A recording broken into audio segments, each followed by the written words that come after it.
Praise the lord. Good morning. ప్రభువైన యేసుక్రీస్తు శుభనామంలో మీ అందరికీ వందనములు. దేవుని మహాకృపను బట్టి మీరందరూ క్షేమంగా ఉండాలని అనుదినం మీ అందరి కోసం ప్రార్థన చేస్తూ ఉన్నాను. చిన్న ప్రార్థనతో ఈరోజు దేవుని వాగ్దానాన్ని స్వతంత్రించుకుందామా? మమ్మల్ని ఎంతో మిక్కిలిగా ప్రేమించినటువంటి మా ప్రియ పరలోకమందున్న తండ్రి, నీ ఘనమైన శ్రేష్టమైన నామాన్ని బట్టి మీకు వందనాలు ప్రభువా.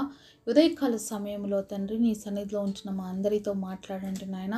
మా ఆధ్యాత్మిక జీవితమునకు అవసరమైనటువంటి విలువైన మాటల చేత మా ఒక్కొక్కరిని దర్శించి మమ్మల్ని బలపరిచి ఆదరించమని నజరేయుడైన యేసు నామములో ప్రార్థిస్తున్నాము తండ్రి.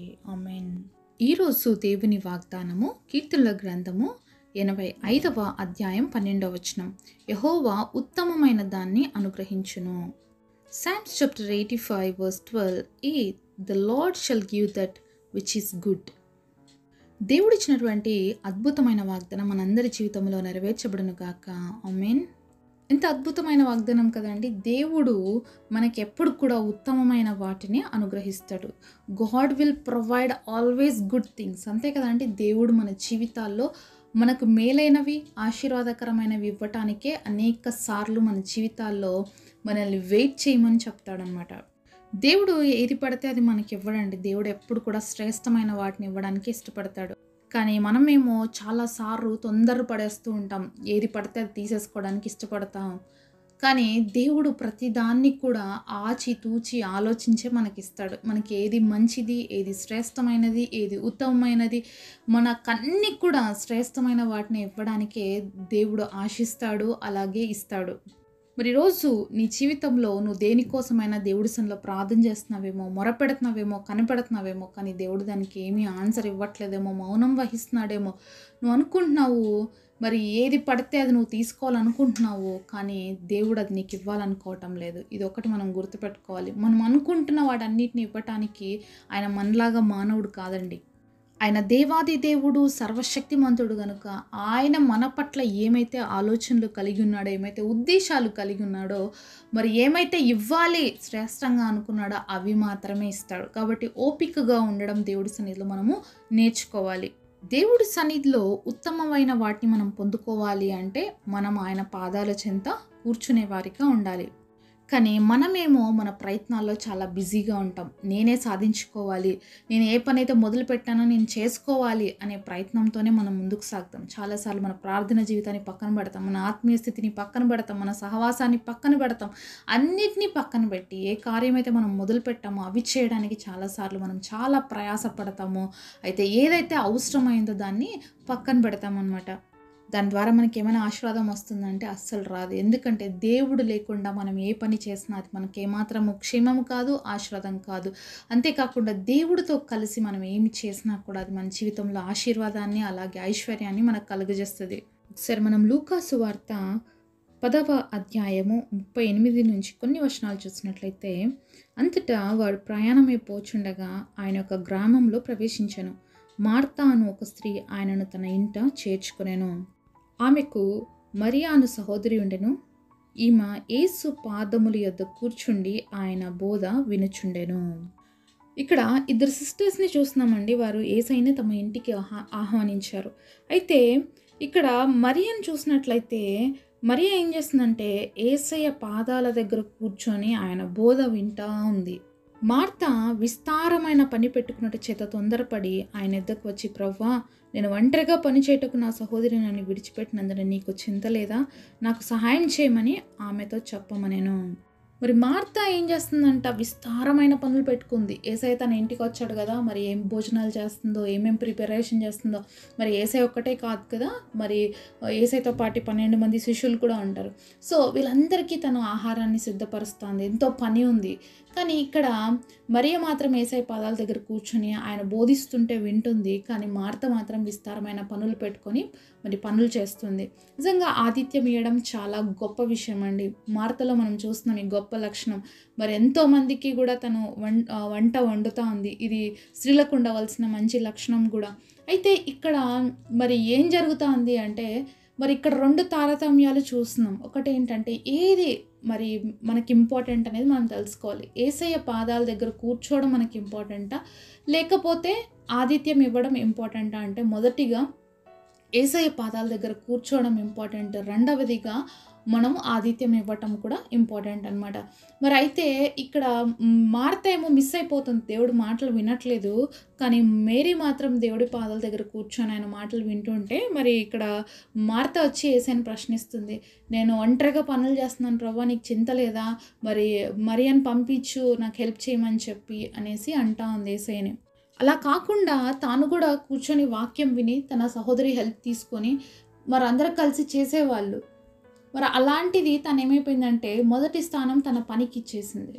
దేవుడికి ఇవ్వాల్సిన స్థానాన్ని తన రెండవ స్థానంలోకి పంపించడం ద్వారా ఇక్కడ తనలో ఏమొచ్చేసిందంటే తన ఆతిథ్యం ఇస్తుంది కానీ పనులు చేయలేక విసిగిపోతుంది, చిరాకు పడిపోతుంది. దేవుడి దగ్గరికి వచ్చి చిరాకు చూపిస్తుంది, మా చెల్లెల్ని పంపివా అని చెప్పేసి. అందుకు ప్రభువు, మార్తా మార్తా, నీవు అనేకమైన పనుల గురించి విచారము కలిగి తొందరపడుచున్నావు కానీ అవసరమైనది ఒక్కటే. యేసయ్య ఇస్తున్న సమాధానం ఏంటంటే, మార్తా మార్తా, నువ్వు అనేకమైన పనుల గురించి చింత కలిగి తొందరపడుతున్నావు కానీ అవసరమైనది ఒక్కటే.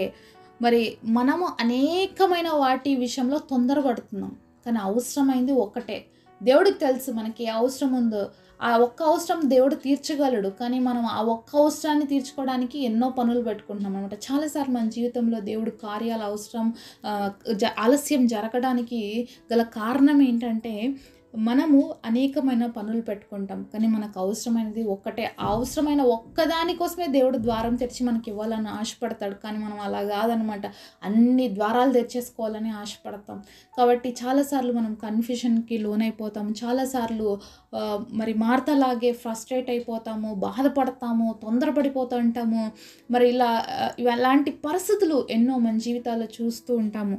కానీ అవసరమైంది ఒక్కటే. అలాగే నీకు కూడా అవసరమైంది ఒక్కటే. నీకు ఏది అవసరమో దేవుడికి తెలుసు. ఆ ఒక్కటి నీకు ఎలా ఇవ్వాలో కూడా దేవుడికి బాగా తెలుసు అనే విషయాన్ని మనం మర్చిపోకూడదు. అలాగే యేసయ్య ఇంకొక మాట కూడా అక్కడ అంటున్నాడు, మరియా ఉత్తమమైన దాన్ని ఏర్పరచుకొనెను, అది ఆమె యొద్ద నుండి తీసివేయబడదని ఆమెతో చెప్పాను. మరి ఇక్కడ మరియా ఉత్తమమైన దాన్ని ఎంచుకుంది. ఏమి ఎంచుకుంది మరియా?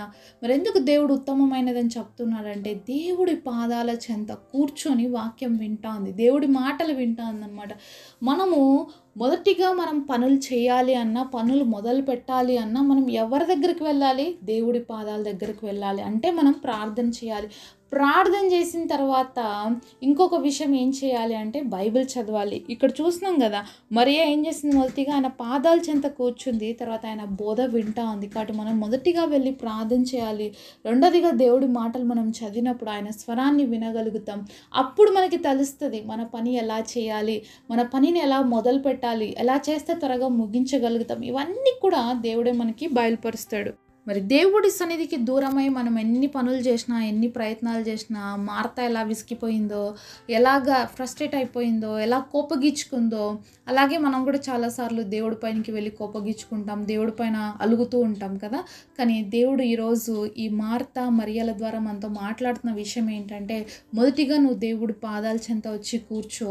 అప్పుడు నీకు ఏదైతే విలువైనదో, ఏదైతే ఉత్తమమైనదో, ఏదైతే మేలైనదో, ఏదైతే ఆశీర్వాదకరమైనదో అది నేను ఇస్తాను అని దేవుడు మనతో మాట్లాడుతున్నాడు. కాబట్టి మరియలాగా మనం దేవుడి సన్నిధిలో మొదటిగా కనిపెడదాము, ప్రార్థన చేద్దాము.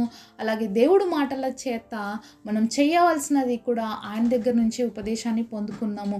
అంతేకాకుండా మార్త వలె ఆతిథ్యం ఇచ్చే అలవాటు మనం కలిగి ఉందాము. అంతే, అది ప్రార్థనతో ప్రారంభించేదిగా, దేవుడి సహాయంతో చేసే పనులుగా మన జీవితంలో ఉండాలి. అంటే ఏ పనైనా చేసినా అది దేవుడి సహాయంతో చేసినప్పుడు మన జీవితంలో అది ఆశీర్వాదాన్ని కలిగిస్తుంది. అంతేకాకుండా మన నెమ్మదిని మనం కోల్పోకుండా ఉంటాం. కాబట్టి మన జీవితంలో ఉత్తమమైన వాటిని ఇవ్వాలి దేవుడు అని ఆశిస్తున్నట్లయితే మనం కూడా దేవుడి పాద సన్నిధిలో కూర్చోవడం నేర్చుకోవాలి. అది మనకి చాలా ఉత్తమమైనది. ఎప్పుడైతే మనము ఈ కార్యం చేస్తామో అప్పుడు మన జీవితంలో ఉత్తమమైన వాటిని, విలువైన వాటిని మనం పొందుకుంటాం. కాబట్టి దేవుడి సన్నిధిలో కూర్చోవడం నేర్చుకోవాలి, ప్రార్థించడం నేర్చుకోవాలి, ఆయన వాక్యం వినడం నేర్చుకోవాలి. అంటే ఆయన స్వరాన్ని వినడం మనం నేర్చుకోవాలి. అప్పుడే మనం ఏం చేయాలో, ఏం చేయకూడదో అవన్నీ కూడా దేవుడే మనకు బయలుపరుస్తాడు, అలాగే సహాయం కూడా చేస్తాడు. కాబట్టి ఈరోజు మనం కూడా దేవుడి సన్నిధిలో ప్రార్థన చేస్తాం. మరియలాగా ఉత్తమమైనటువంటిది ఎన్నుకుందాం, దేవుడి సన్నిధిలో కూర్చుందాము. అటు కృప దేవుడు మనందరికీ దయచేయును గాక. పరిశుద్ధుడైన తండ్రి, మాతో మాట్లాడిన ప్రతి మాట కొరకై వందనాలు తండ్రి. మరియా ఉత్తమమైనది ఎన్నుకున్నది ప్రభు. అలాగే మేమందరం కూడా ఉత్తమమైనటువంటి నీ సన్నిధిలో ఉండి ఉత్తమైనటువంటి ఆశీర్వాదాలు పొందుకునే కృపను మా అందరికీ దయచేయమని, మా జీవితాలని ప్రభువా నీ చిత్తానుసారంగా మార్చి మేలైన మీ కార్యాలు మేము పొందుకొని నేను మహింపరిచేందుకు సహాయము చేయమని యేసు నామములో ప్రార్థిస్తున్నాము తండ్రి. ఆమేన్.